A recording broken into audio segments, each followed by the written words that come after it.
Thank you, Mr. Speaker, for giving me this opportunity to contribute to this important motion in this country. Mr. Speaker, this is my second motion since I became Member of Parliament, the second one to discuss impeachment of our Deputy President. Mr. Speaker, I'm very disturbed the way our Deputy President has been behaving, because the Deputy President is principal assistant of the President. But always when the President goes out of the country, the guy recedes back to Murima, and then he starts asking Mr. President so many questions instead of running the country when the President is away.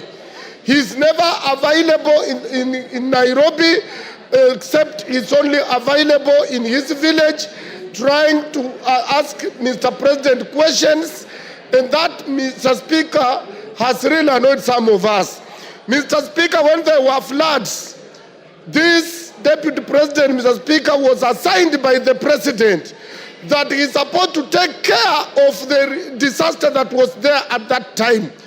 The man never moved from his home yard to other areas. He was never in Nyando, he was never in Budanangi, he was nowhere, and all the food he directed to his backyard. Mr. Speaker, I want to be very brief. Yes, Mr. Speaker, this Deputy President. Order, Wanjala, there's a point of order. Yes, Muya. Honorable Speaker, is the member in order to say the Deputy President has never moved out of his backyard, while it is on record and on public domain that he has been in Kisumu, in Busia, in Mombasa, in all parts of the country? Mr. Speaker, the Deputy President will only be seen in those places when he is accompanying the President. But he has never come on his own to see the destruction of floods.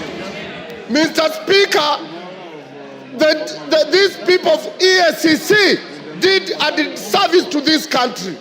Because for you to be elected, you must go through EACC. Mr. Speaker, this Deputy President was a DO. And Mr. Speaker, he was a DO, and as a DO, he was sacked on 30th July 1997 as a DO. And the reason why he was sacked, and I will table this later, that the EACC did not do its work and it cleared him to be a member of Parliament and to be a Deputy President, yet he was not supposed to be because of his misconduct. Mr. Speaker, this letter is read as Mr. Geoffrey regarding GACHAGUA, District Officer 1, Laikipia, through Provincial Commissioner, summarily dismissal. Reference is made to our letter dated 19th May 1989 on your appointment to the position of District Officer.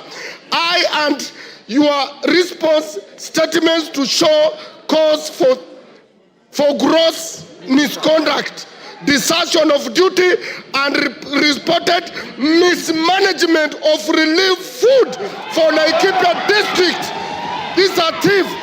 In this regard, we wish to notify you that your employment contract has been terminated forthwith. Consequently, you are required to report to the Rift Valley Provincial Commissioner for handover and clearance. This was signed by Queen Rua. Mr. Speaker, this was a wrong man to be in this office in the first place. This one, for Kenya to grow, GACHAGUA must go. To stop tribalism, GACHAGUA must go. For Kenya to unite, GACHAGUA must go. I tabled the letter and I support the motion. Kagusha. Honorable Speaker, Honorable Speaker, Honorable Kagusha. Honorable Speaker, Honorable Raphael Wanjala has produced a photocopy of a document that we cannot get its authenticity. Honorable Speaker, the document the document that Honorable Raphael Wanjala is referring to is not. Order, Honorable Kakusha. Order. Take your seat, Honorable Kakusha. Honorable Kakusha, first, from where you are sitting, you have not seen the document.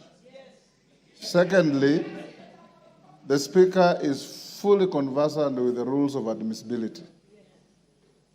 And I'll look at the document and I'll direct you on how to use it. I thought I had given you an opportunity to contribute. You are going at a tangent that is totally unnecessary. If you want to contribute, that is what I had given you. If you are not ready to contribute, I give somebody else. Thank you.